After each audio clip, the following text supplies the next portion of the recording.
Pemirsa, selanjutnya kami akan mengajak Anda untuk mengetahui pantauan lalu lintas hari ini sejumlah wilayah melalui pantauan CCTV dari Korlantas Polri. Dan kita akan bergabung dengan Brigadir Aniza di studio NTMC Polri. Baik, selamat pagi Brigadir Aniza. Bagaimana pantauan lalu lintas dari tempat Anda melaporkan dari sejumlah wilayah titik di wilayah Indonesia melalui pantauan CCTV?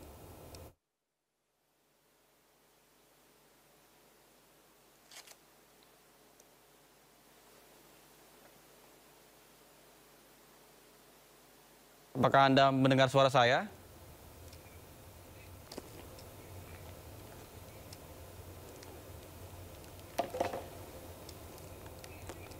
Halo, Brigadir Aniza, Anda bisa dengar suara saya? Halo, iya. Selamat pagi, Nata. Baik, silakan dengan laporan Anda. Ya, selamat pagi, Nata. Ya, baik, terima kasih Nata dan juga selamat pagi pemirsa. Kami dari NTMC Polri akan menginformasikan kondisi arus lalu lintas terkini dari pantauan CCTV. Untuk itu langsung saja kita pantau yang pertama yakni di kawasan Simpang Semanggi, Jakarta Selatan. Bisa kita saksikan bersama di layar kaca Anda, pemirsa, situasi arus lalu lintas pada pagi hari ini dari arah Gatot Subroto yang akan mengarah ke Senayan maupun Selipi terpantau sudah ada peningkatan volume kendaraan, namun arus lalu lintas masih terpantau ramai dan lancar. Kendaraan juga dapat melaju dengan kecepatan normal pada pagi hari ini. Namun dari arah sebaliknya, yaitu dari arah Senayan ataupun Selipi yang akan mengarah ke Gatot Subroto, sudah mulai terlihat adanya peningkatan volume kendaraan. Kendaraan juga sudah mulai mengalami perlambatan.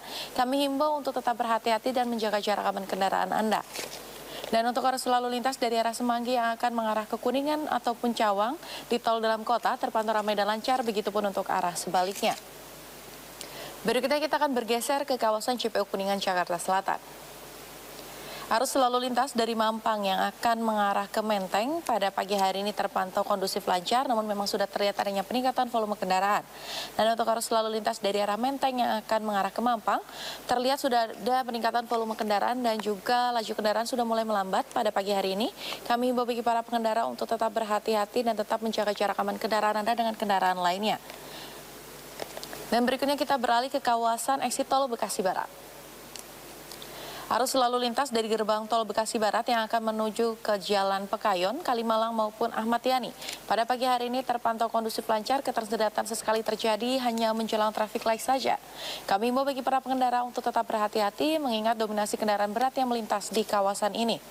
Dan untuk arus lalu lintas di tol dalam kota Jakarta yang akan mengarah ke tol airport Jalan Prof. Sudiatmo, situasi maksud kami di daerah Pekayon menuju Kalimalang, Jalan Ahmad Yani maupun gerbang tol Bekasi Barat untuk pagi hari ini terpantau kondusif lancar. Kami himbau khususnya untuk kendaraan roda 2 untuk selalu menggunakan helm berstandar SNI guna keamanan dan juga keselamatan. Dan untuk yang terakhir kita pantau bagaimana kondisi arus lalu lintas yaitu di kawasan JPO Taman Anggrek, Jakarta Barat. Situasi arus lalu lintas dari arah Selipi yang akan mengarah ke Grogol untuk pagi hari ini sudah mulai terlihat adanya peningkatan volume kendaraan mengingat sudah dimulainya aktivitas masyarakat pada pagi hari ini. Dan untuk arus lalu lintas di tol dalam kota arah Jakarta yang akan mengarah ke tol airport Jalan Prof. Sudiatmo dan begitupun untuk arah sebaliknya juga sudah mulai terlihat adanya peningkatan volume kendaraan. Kami himbau untuk selalu tertib dan berhati-hati dan kami himbau untuk tidak menggunakan bahu jalan sebagai jalur Anda kecuali dalam keadaan darurat.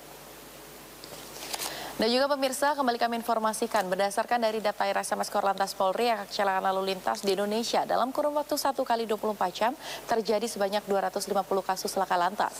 Dengan rincian 24 meninggal dunia, 23 luka berat dan juga 336 luka ringan.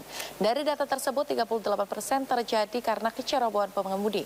Untuk itu kami selalu menghimbau untuk selalu tertib berlalu lintas guna tercipta perjalanan yang aman, nyaman dan selamat sampai tujuan. Dan untuk mengupdate bagaimana kondisi arus lalu lintas terkini kami siap melayani Anda di nomor 15669 atau juga dapat melalui SMS Center di nomor 9119. Itulah informasi pada pagi hari ini, silakan kembali ke Nata di studio. Baik, terima kasih Brigadir Aniza atas laporannya dari studio NTMC Polri Jakarta. Selamat bertugas kembali dan salam presisi.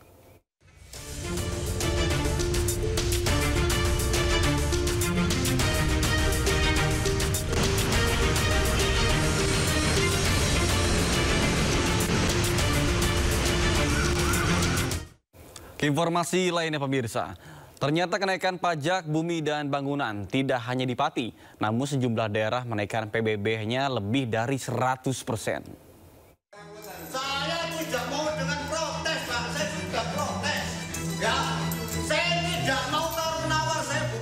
Di Jombang, Jawa Timur, kenaikan PBB mencapai 400%. Warga pun mulai bersuara. Fatah Rohim, warga desa Pulau Lor, Kabupaten Jombang, Jawa Timur ini protes dengan membayar pajak menggunakan 1 galon penuh uang koin.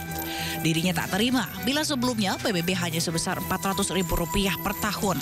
Sejak tahun 2024 lalu, pajaknya naik menjadi Rp1.300.000. bentuk kekecewaan saya dengan adanya biasanya per tahun 400 menjadi 1.350.000, ya kan? Itu kan saya protes waktu itu. Nah ternyata acuannya itu saya tanya kepala dinas, ternyata dari ajuan tersebut mengacu pada tahun 2002, katanya ada appraisal. Siapa yang appraisal? Kepala desa. Nah, sekarang mungkir, bukan kepala desa, pihak ketiga. Kenaikan pajak yang tidak wajar juga dirasakan Anis Purwaningsi, nenek 63 tahun, warga desa Sengon, Jombang, Jawa Timur.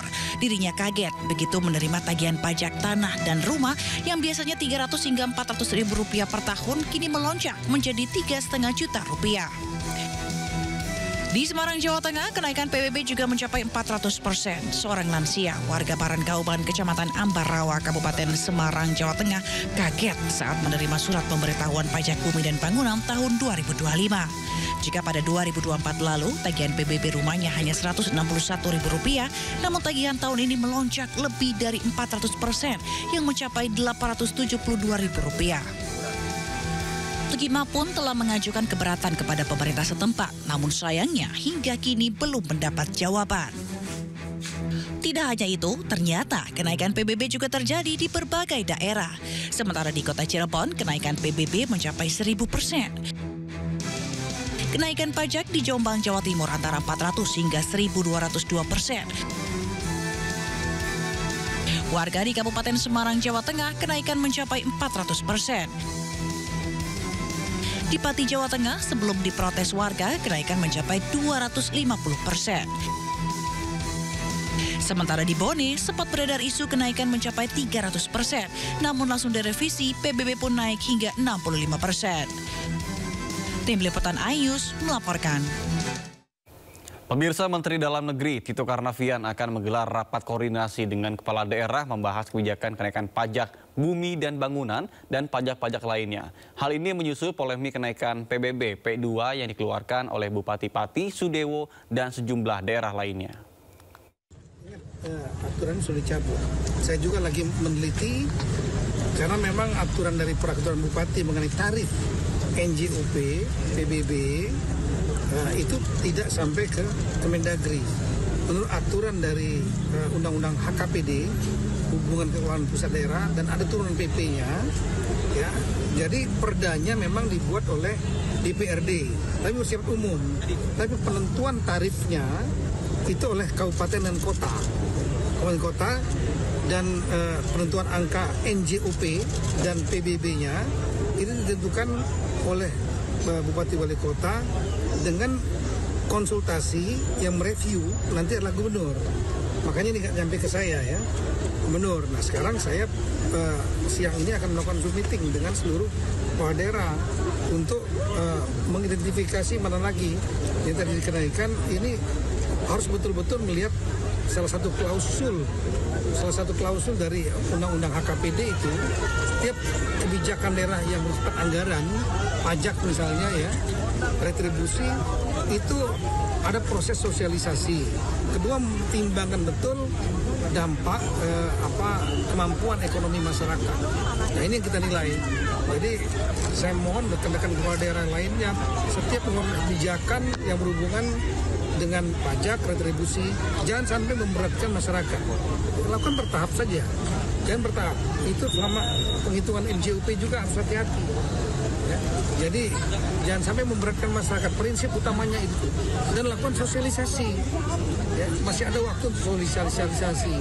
Harusnya aturan-aturan tertentu ya, yang pajak ini misalnya itu dibuat tahun ini, diberlakukannya mulai 1 Januari gitu. Nah jadi tahun berikutnya, jadi saya mengimbau untuk masyarakat tenang, kemudian jangan melakukan aksi-aksi anarkis apapun. Kalau ada tuntutan, lakukan dengan mekanisme yang ada, jangan melanggar. Dan sebaliknya rekan-rekan kepala daerah cukup agar responsif melihat dinamika masyarakat. Aspirasi itu responsif, akomodatif, ajak dialog.